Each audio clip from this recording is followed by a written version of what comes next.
Sir Pawan Kalyan ని చాలా దగ్గరగా చూసిన మనిషి మీరు. దగ్గరగా చూడని వాళ్ళు కూడా విమర్శించిన సందర్భాలు ఉన్నాయి. అదే వైసీపీ వాళ్ళు. అవును, పవన్ కళ్యాణ్ గారి గురించి తెలియని విషయాలు కొన్ని అటువంటి వాళ్ళకి చెప్పండి. ఇప్పుడు పవన్ కళ్యాణ్ గారిని ఈ రోజు కదండి, కొన్ని సంవత్సరాల నుంచి దగ్గరగా చూస్తున్నాం. అవును, ఆయన ఒక పార్టీ పెట్టింది కారణం ఏంటంటే పేదవాడికి దగ్గరగా ఉండాలి, పేదవాడికి న్యాయం జరగాలి, పేదవాడిని ఒక మంచి పొజిషన్లో చూడాలి, సామాన్యులకు కూడా రాజ్యాధికారం రావాలనే ఉద్దేశంతో ఆయన పార్టీ పెట్టడం జరిగింది. దాని మీద ఎన్నో అవమానాలు ఎదుర్కొన్నాడు. ఆయన 2 చోట్ల ఓడిపోయారన్నారు, 3 పెళ్ళిళ్ళు అన్నారు, ఇవన్నీ అయిపోయినాయి. మొత్తం దాని మీద ఆయన ఒక మాట అన్నాడు. కాకినాడలో ఆయన మాట్లాడుతున్నప్పుడు ఆ రథం మీద నేను ఉన్నాను, ఎన్నికల చివరి రోజు, ఆఖరి రోజు, 2024 ఎలక్షన్ ప్రచారానికి ఆఖరి రోజు, నా ప్రాణం పణంగా పెట్టి నేను ఈ ఎన్నికల్లో పోరాడుతున్నాను, మీ అందరిలో మార్పు రావాలని, మీ అందరూ బ్రహ్మాండంగా ఉండాలని నేను నా ప్రాణాన్నైనా అంకితం ఇస్తాను, కానీ మీరు ఎందుకు భయపడుతున్నారు? చేతిలోనే ఉంది ఆయుధం, మీరు తిరగబడండి, మీరు నిలబడండి. ప్రతిసారి నేను చెప్పలేను, మీరు నిలబడాలి, తెగింపు మీలో రావాలి, మార్పు రావాలి, మార్పు తేవాలి, మార్పు కోసం జనసేన. సో 25 కేజీల బియ్యం కోసం మనం అరువులు దాచొద్దు, 25 ఏళ్ళ మన బిడ్డల భవిష్యత్తు కోసం మనం పాటుపడతాం. That is the slogan of Janasena. So ఇన్ని మంచి ఉన్నాయి. సరే, మనం చిప్పు దొబ్బింది, బయటికి పోయాం, వచ్చాం. ఏనాడు కూడా పరుష పదజాలం నేను ఎప్పుడూ ఉపయోగించాలి వీళ్ళ మీద. నేను ఒకసారి ఆ పార్టీలో ఉన్నప్పుడు కూడా ఏదైనా అనుచితంగా మాట్లాడితే ప్రెస్ మీట్ ఆపి మెగాస్టార్ గురించి నేను ఒక మాట మాట్లాడాను. ఆయన ఆత్మాభిమానం గలవాడు, రాజకీయాలకి అన్నయ్య సరిపోడు, కౌంటర్ టు కౌంటర్ ఇవ్వాలి. ఆయన ప్రజలందరూ మన వాళ్ళే అనుకున్నారు. ఎన్ని రకాలుగా మాట్లాడినా కూడా బోళాశంకరుడు సెట్ ఆయన షూటింగ్ ఉంటే మాది ప్యాచ్ వర్క్ జరుగుతుంది, పక్కన వెళ్ళి అన్నయ్య ఎలా ఉన్నారు, ఇలా కౌంటర్లు ఇస్తున్నారంటే వాళ్ళ విజ్ఞతగా వదిలేద్దాం, కర్మ ఎప్పుడు పక్కనే ట్రావెల్ అవుద్ది అన్నాడు ఆయన. నిజంగా hats up to megastar, hats up to Pawan Kalyan, hats up to Nagababu garu. ఇలాగా పవన్ కళ్యాణ్ గారిలో ఉన్న ఒక మంచి ఎంత, ఇప్పుడు కోవిడ్ అప్పుడు నేను బయటకు వచ్చా, ప్రాణం మనకి వచ్చింది, పునర్జన్మ వచ్చింది, మెగా ఫ్యామిలీ మనల్ని బాగా ఆదుకుంది. నాగబాబు గారు భీష్ముడు, కొణిదెల నాగబాబు గారు కాదు ఆయన, భీష్ముడు నాగబాబు.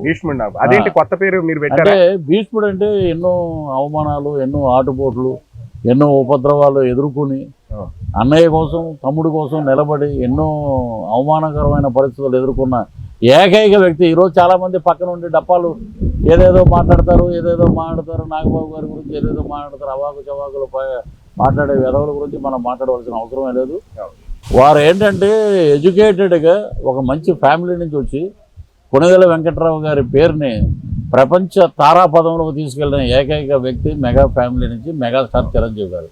ఈ రోజున ఆ రోడ్డు మీదే వారి కుటుంబ సభ్యులందరూ బ్రహ్మాండంగా విజయపదంగా వెళ్తున్నారు. వారిని స్ఫూర్తిగా తీసుకుని మేమందరం వెళ్తున్నాం వెనకాల. సో రాజకీయ పరంగా వచ్చేటప్పటికి చాలా ఉంటాయి. ఈ దిగితే ఎన్నో మాటలు మాట్లాడతారు, బుర్ర చల్లుతారు, అసహ్యంగా మాట్లాడతారు. ఆఖరికి ఏమైపోయిందంటే వైసీపీ గవర్నమెంట్ వచ్చాక ఇంట్లో పిల్లల్ని కూడా రోడ్ల మీద లాగేస్తున్నారు. వాడు ఓరుగడ్డ అనిలని వాడు మాటలు ఎలాంటి మాటలు మాట్లాడాడు, కర్మ పక్కనే ట్రావెల్ అవుతుంది. నువ్వు ఇంటర్వ్యూ క్లోజ్ చేయి, 5 నిమిషాల్లో నేను అందరినీ లేపేస్తా, అది ఇది అని మాట్లాడినోడు ఈ రోజున వాడిని లేపుతున్నారు.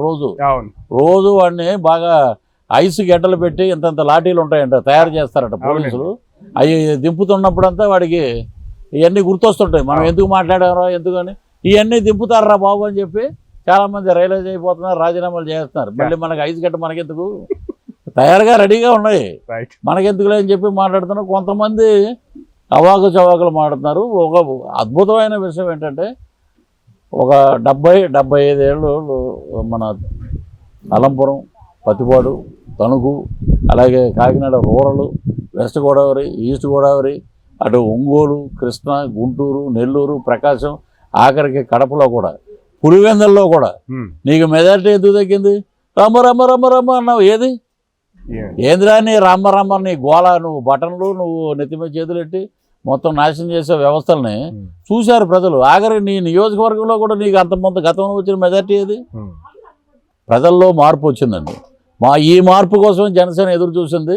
నియంత్రణ మీద తిరగబడండి, సామాన్యుడికి అధికారం ఇవ్వండి, మేము రాజకీయం చేస్తే ఏ రకంగా ఉంటుందో జగన్ అని మాట్లాడితే ఏదో పిచ్చితనంగా మాట్లాడుతున్నారని అన్నారు. నిన్ను పాతాళానికి తొక్కుతారంటే నిన్ను తొక్కుతారని ఆవిడేమాడింది, రోజమ్మ గారు ఆవిడేముంది, మా జగనన్న ముంజేతి మీద ఉన్న ఎంటుకు కూడా పీకలేమన్నారు. ఈ రోజున ఎక్కడో చూసా నేను ప్రచారానికి వెళ్ళినప్పుడు, ఒక పెద్ద కటౌట్ పెట్టి గెలిచాక ఈయన కూర్చున్నాడు, విక్రమార్కుల్లో రవితేజ గారి గెటప్లాగా జగన్ గారిది పెట్టారు, ఈవిడేమో ఉంది ఆయన ముంజేతి మీద పీకుతుంది. ఇంక ఇదే పడేళ్ళకి ముంజేతి మీద పీక్కోవటం. అలాగే అసెంబ్లీ గేట్లు కూడా దాటినాము. మీరు ఎమ్మెల్యేగా గెలిపించారు, మీరు ఏమైనా గొరక పని చేస్తున్నారు గేట్ల దగ్గర నిలబడేసేటకి. వాళ్ళందరికీ బ్రహ్మాండమైన తీర్పు జనం ఇచ్చారు. మళ్ళా ఆవిడ ఇంకా సైలెంట్గా ఉండొచ్చు. ఏదన్నా నీ ముడ్డు కింద 55 ఏళ్ళు వచ్చినాయని నీకున్నాయి కదా ముడ్డు కింద 52, అది చూసుకోవట్లే. గురువింద కింద ఎంతసేపు నేను బ్రహ్మాండం అనుకుంటుంది, కింద నలుపు అది చూసుకోవాలి కదా. ఇప్పుడు మనమే కడుక్కోవాలి, ఎవడో కడగడు. ఆవిడ ఆ విషయం తెలియట్లే. అలాగే మొన్న ఏదో బర్త్డే జరిగింది, మొన్న జగన్మోహన్ రెడ్డి గారి బర్త్డే జరుగుతున్నప్పుడు కూటమి ప్రభుత్వానికి జగన్మోహన్ రెడ్డి కటౌట్ను చూస్తే ఉచ్చపడిపోతుంది అంది.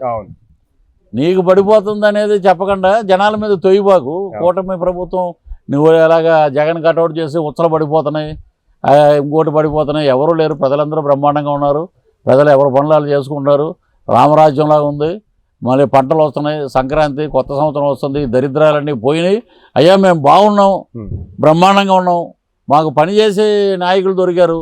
ఇది నిజమండి. ఇది నేను సెక్రటేరియట్కి వెళ్తే, సార్ మీరు పవన్ కళ్యాణ్ గారిని కలవడానికి వచ్చారంటే 2 రోజులు ఆగాలండి, ఆయన 24/7 ఆయన అక్కడ పనిచేస్తూనే ఉన్నారు, కప్పులో అన్నం పెట్టుకుని తింటున్నారంట. ఆయన పేద ప్రజల కోసం పాటుపడే వ్యక్తులు వాళ్ళు అందరూ.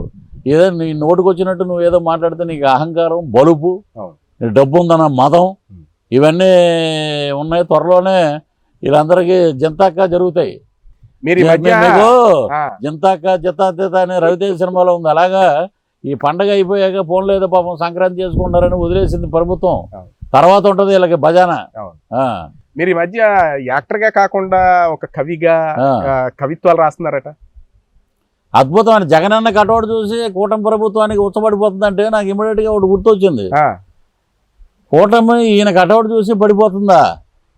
16 ఏళ్ళకే దొంగ పేపర్లు నువ్వు కాపీ, ఏమంటే తర్వాత 20 ఏళ్ళకే పోలీసులను కొట్టుడు, మళ్ళీ 23 ఏళ్ళకే నీకు ఏదో వ్యాపారం మీద వద్దు రాజకీయాలకు రావాలని ఆ పాపం ఆయన సౌమ్యుడు వివేకానంద రెడ్డి గారిని కొట్టడం ఎంపీ టికెట్ గురించి, 27 ఏళ్ళ తర్వాత రాజశేఖర్ గారిని నెట్టుడు. ఈయన ఎంపీ అయిపోయాక ఆయన పాపం పేద ప్రజల పెన్నిది రాజశేఖర రెడ్డి గారు ఇప్పటికీ దండం పెడతాం ఆయన్ని. ఆయన మంచి లక్షణాలు కొన్ని ఉన్నాయి, ఇతనిగా ఏం రాలా. ఇతనిదంతా రాజారెడ్డి సంస్కృతి. ఇది పెట్టుకుని రెడ్ బుక్ కట్టాడు ఈయన. నీ దగ్గరే ఉందిరా ఆయన టన్నులు రెడ్ బుక్లు, మా దగ్గర లేవు. బుక్ పెట్టంగానే మీకు పడిపోతుంది టకటకడగానే. అది అయ్యింది. శవం దగ్గర పెట్టి సంతకాలు సేకరణ, తర్వాత పాదయాత్ర, రబ్బ అన్నాడు, నెత్తిమ చేయి పెట్టాడు, అయిపోయింది. 151 ఇచ్చారు, మొత్తం నాశనం అయిపోయింది. మొత్తం ప్రభుత్వం అంతా నాశనం అయిపోయింది. ఆంధ్రప్రదేశ్ అయిపోయింది, మొత్తం అయిపోయింది. ఆంధ్రప్రదేశ్ కాదు, దోపిడీ ఆంధ్రప్రదేశ్, వీళ్ళు దోచుకున్నారు, అంతా అయిపోయింది. సోషల్ మీడియా ఇది అది అన్ని రకాలుగా అందరం తిట్టారు. జనాలు వీళ్ళకి పెట్టారు పెద్ద గెడ్డ. నెక్స్ట్ 151లో 5 క్రేన్ వేసి జనం లాగేశారు పైకి. 11 ఉన్నాయి. 11 ఉన్నాయి, ప్రతిపక్షానికి పనికిరావు. నువ్వు అసెంబ్లీలో ఉండవు. అధ్యక్ష 23 ఉన్నాయి, 5 మేము లాగేస్తే 18 కూడా ఉండవు అన్నాడు. 5-6 లాగేస్తాం మేము, మీకు ప్రతిపక్ష హోదా ఉన్నాం. కర్మ పక్కనే వెళ్తుంది మిస్టర్ అంటే ఇమీడియట్గా మరి చంద్రబాబు నాయుడు గారు కూడా అనొచ్చు, నీకు 11 వచ్చింది. ఆయన అనలా, అదే ఆయన సంస్కారం. 11 సీట్లు, మరి నీకు ప్రతిపక్ష హోదా లేదు, నువ్వేమో అసెంబ్లీకి ఎలా రాణిస్తావు? నువ్వు సామాన్యమైన ఎమ్మెల్యే, ప్రమాణ స్వీకారం చేస్తే ఎక్కడో లాస్ట్లో నువ్వు చేయాలి. చంద్రబాబు నాయుడు గారి విజ్ఞతతో ఆలోచించి, అయ్యా ఆయన ముఖ్యమంత్రి చేశాడు కదా, సరే ఆయన ముందు చేశాను ఉండని చేశారు అన్నట్టు చేసుకుంటే వెళ్ళిపోయాడు. క్యాన్వై రావాలి, మంది మార్పం రావాలంటే నువ్వెవరు MLA, Pulivendula MLA, your not a CM. ఏమండే ఇంకా రాదు కూడదని మొన్న ఒక ఆయన అన్నాడు, ఏమంటే ఏ ఊరు మీదే అని అడిగాడు నన్ను. ఇలాగ తాడేపల్లిగూడెం అంటే అయ్యా నేను ఇంటర్వ్యూ చూసాను, ఇక భవిష్యత్తులో ఎక్కడ కనపడదు వైసీపీ ఇంకెందుకు ఏమో కూటమి వచ్చింది బ్రహ్మాండంగా ఉంది. 20-25 ఏళ్ళు స్వర్ణయుగం ఆంధ్ర రాష్ట్రం బ్రహ్మాండం. మీరు స్వర్ణయుగం అని చెప్తున్నారు, జమిలీ ఎన్నికలు చూస్తే ఒక 2-3 సంవత్సరాల్లో వస్తాయి, మళ్ళీ మాది వైసీపీ పార్టీదే ఆంధ్రప్రదేశ్ ప్రభుత్వం అంటున్నారు, దానికి మీరు ఏమంటారు? ఇప్పుడు శ్మశానానికి వెళ్తే గొయ్యలు తవ్వుతుంటారు. ఆ గడ్డం విజయసాయిరెడ్డి ఒకడు ఇంకొకడు వీళ్ళందరూ కూర్చుని ఆ గొయ్యలు తవ్వుతూ శ్మశానంలో అది ఇంకో శవం వస్తుందేమో ముందే రెడీ చేసి పెట్టేసుకుంటారు వాళ్ళు. అలాగే వీళ్ళు ఇవి వచ్చి 6 నెలల వాళ్ళ ఆ జమిలో వచ్చేస్తాం, జమిలో రామ రామ రామ రామ వచ్చేస్తున్నాయి, మేమే అంటారు. ఎక్కడ చెప్పు తీసి కొట్టేస్తారు జనం. ఆడికి ఇంకా బుద్ధి రాల, ఆడ ఓడిపోతాడని వేమిరెడ్డి ప్రభాకర్ రెడ్డి బ్రహ్మాండమైన 1,00,000 పైచీలకు మెజార్టీతో ఎంపీ గెలుస్తాడని చెప్పాం. ఆడ ఏదో అనుకున్నాడు, తోచారు జనం బయటికి. ఏంటంటే నీచపు లీడర్స్ వీళ్ళంతా. వీళ్ళందరికీ నేను ఒకటే అన్నా, నేను గర్వంగా చెప్పగలుగుతా, వెంకటేశ్వర స్వామి దగ్గర మీరు నన్ను అవమానించారా బ్లడీ ఫోల్స్. ఆ స్వామి అంటే కానీ స్వామి లీడర్లు కానీ ఉంటే మీ గవర్నమెంట్లో ఒక్కడు కూడా అసలు గెలవకూడదు, మొత్తం నాశనం అయిపోవాలని కోరుకున్నాం. ఎదటి మనిషి నాశనం అయిపోవడం ఎప్పుడు ఎవడో కోరుకోవడం, మాకు కడిగిన బాధ. నాశనం అయిపోవాలని కోరుకున్నాం. ఆంజనేయ స్వామి పైన 4వ మైల్లో ఆంజనేయ స్వామి గుడి ఉంది, అక్కడ గంట కట్టా అంజనాద్రి అక్కడ గంట కట్టే ఒక కాగితం రాసి అంజనాద్రి పర్వతాల్లో చేసి రాకూడదు గవర్నమెంట్ అంటే మొత్తం దేవుడు అన్నాడు. వెంకటేశ్వర స్వామి 11 వేసాడు వీళ్ళకి భిక్ష. 11 తీసుకుంటారు భిక్ష మీకని. ప్రతి ఒక్క ఆంధ్రుడు, ప్రపంచవ్యాప్తంగా ఉన్న మన తెలుగువారందరికీ నూతన సంవత్సర శుభాకాంక్షలు.